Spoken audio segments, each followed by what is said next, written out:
Welcome po sa aking channel, Love9 TV. Nandito po tayo ngayon sa Pasita, San Pedro, Laguna kung saan meron po tayong bagong video presentation. Isang 2-story house and lot na may lot area na 240 square meters. Ito pong bahay ay may floor area na 180 square meters more or less.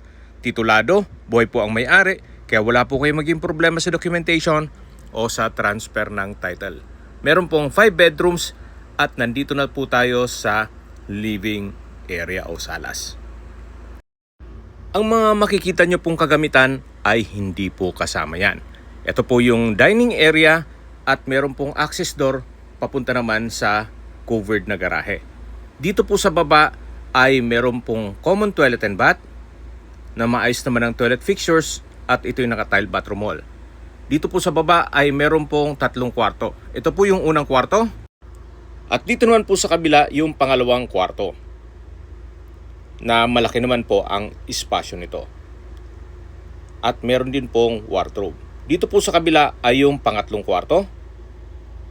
Halos same size lang po nung unang kwarto. At dito naman po yung hagdan papunta sa second floor.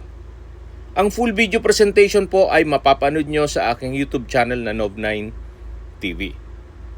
Dito na po tayo sa second floor. Meron pong 2 kwarto dito at isang banyo. Ito po yung pang-4 na kwarto. At paglabas nyo naman po, nandito na yung common toilet and bath sa second floor. Meron din po itong balkonahe o veranda. At ito naman po yung pang-5 kwarto. Napaganda po ng lokasyon, malapit po sa Pasita Complex at ito po yung flood-free area. Binebenta po ito ni owner sa halagang 11.5 million pesos net. Kung may mga katanungan po kayo, tawag lang po kayo sa aking numero. Maraming salamat po.